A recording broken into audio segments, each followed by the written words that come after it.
I wanted to be sharper earlier on. It was kind of like the pick or the hit that kind of, got locked in after that. But, I think it's just, I don't want to blame it on first game things. It's just timing wise, like once you get in the game, things are so much faster, right? Like, so just trying to make sure as a group, we all know and understand that. And, I think for myself, just sharper with my feet. I think training camp, I've done a great job kind of getting my feet to where Scott has wanted them. A couple of bad habits fell back into play there. As you get tired and conditioning kind of takes effect is, backing out of a drop or something like that rather than taking a real drop. So things like that and just protecting the football when I am on the move. Your team, obviously, from day one of camp, right? You get together, you're a group. But from week one, having played a game, has anything changed coming into this week for week two in terms of being closer, having played that actual real game? No, I mean, I know what you mean. I think what I think you're alluding to is, everybody comes out of training camp saying like, man, we've got such a great group and we're so tight, right? And then if you lose, is there any separation? Or if you win, are you much closer? I would say this group is very tight. And then I think from the loss, all we take from it is, okay, how do we become tighter as a group and lock in on details? And the one thing I do love about this group is when we hold each other accountable. If I say something to Tim says something to me, Beard says something to Rev, nobody gets mad. Nobody gets upset, right? Like we take it as a challenge to get better. And I think that's, a testament to guys up top and then just kind of where this group is going to go if we just keep getting things going. Sorry. Home opener. Sorry. Home opener on Sunday. Obviously, you play in front of this crowd. You know how passionate the fans are here. Yeah. With this new group, what's the messaging in terms of running out of that tunnel and really taking it all in, the atmosphere of what Hamilton can bring? Yeah, I think to anybody new, it's just, hey, understand these fans care. They're going to show up, 0-17 or 17-0, they're going to show up the same. And, you can be 17-0 and playing bad and they're still going to let you know. And you can be 0-17, they're still going to expect you to go out there and win by 50. Like, what I tell the new guy is, hey, this is the kind of crowd you want to play in front of, right? Like, this reminds me of Texas high school football as far as, like, how much the crowd cares, right? Like, college, people show up, it's the college they go to. But in Texas, man, like, they care, right? Like, they know every player, they know the backup, they know the third string quarterback, they know who's calling plays, they're ready to blame that guy, they know who's calling. Like, I mean, seriously, it's what you want out of fans. And I think once they get out here, they get to see a little bit in preseason, but the guys that are here now, it's just understand they're really going to bring it. So we're excited, man. It's the best crowd to play in front of. Scott was in here a couple minutes ago and mentioned that the biggest difference that you should see in a year, game to game, is 1 to 2. Game 1 to game 2. Do you subscribe to that?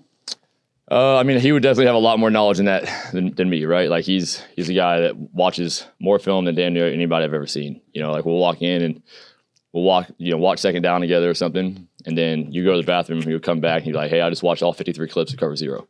And I'm like, man, like I went to the bathroom and washed my hands. Like, so I mean, yeah, I would lean on him when it comes to that. I think you want to see constant improvement nonstop all year. And if the biggest jump is in game 2, I believe that. No one's going to mistake you for the CFL's version of Lamar Jackson. I don't know why you say that, but all right. Did your performance on Sunday or on Friday, is it going to cause defenses to say this is something we should consider in terms of you running football? I highly doubt that. I highly doubt that Mason, Bell, and those guys are over there scratching their heads trying to figure out how to stop me from running the ball. I think I was in Calgary for a long time, right?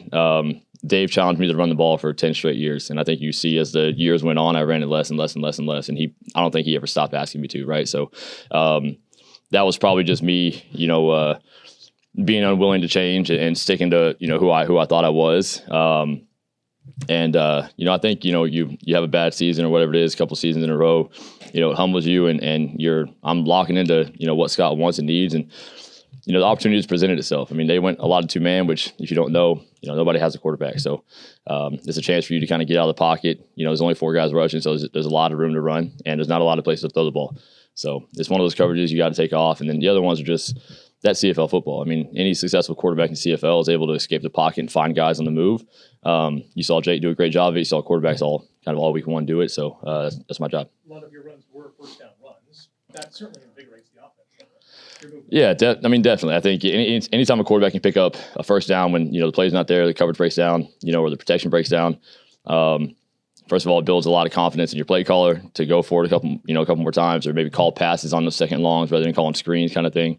And then it builds that confidence in your O-line, knowing that if they just stay on their blocks, there's a chance that you might scoot up and get out of there or find the check down a little bit later. So, I mean, yeah, just kind of keep at it. Let's go with one real basic here. James was excellent on Friday. When he's playing like that, how does that affect you and what you're trying to do? I don't think I don't personally think that James ever doesn't play like that. So much of being a running back is O-line opening up holes for you. And I'm telling you what, man, if you watch that and you ask James too, like those guys were moving bodies. And, I think that's a big thing with what we're doing here with no-huddle offense. I think the D-line is tired. I think linebackers are tired. And we're getting up into the secondary. Receivers are good on blocks. Like 12 is out there hitting people. Keandre's always like that, right? Like our receivers are getting on bodies downfield. And when James has room to run, but not only that, like even when he doesn't, he's very, very good with ball carrier vision, kind of seeing a hole, seeing a cut back, and being patient with it. It makes it very easy on the quarterback, right? Like when I have zone reads, typically in my pass, like I have always leaned towards pulling the ball, right? Find the throw, contour, I can kind of change my arm angle and find it. When you've got this O-line, you've got 9 running the ball, like you want to try to, lean a little bit more towards the handoff, and you obviously read it true, but you're never going to be wrong getting that guy the ball. Did you say anything today to Tagovailoa when he comes in? Brand new guy in the league, you're the veteran. Do you say anything when he comes here about what to expect or where you go from here? Like that? Yeah. I mean, I've already had some conversations with him. And I mean, you got to remember he's, obviously the first thing you're going to say is who his brother is, but the kid got here on his own merit, and he's a hell of a quarterback. I watched him play a little bit in Maryland, and he has a lot of energy too, which I love. But the first thing I said was, hey, Taylor's going to be in the film room at 5:15. Me and Frost are going to be in the weight room. If you want to meet us there, if you want to meet Taylor in the film room, we're going to be here. And he said, I got you, fam. And he was here and he was working. So I can tell he's a worker. I think he's going to put the time in, and just, looking forward to kind of giving everything I can.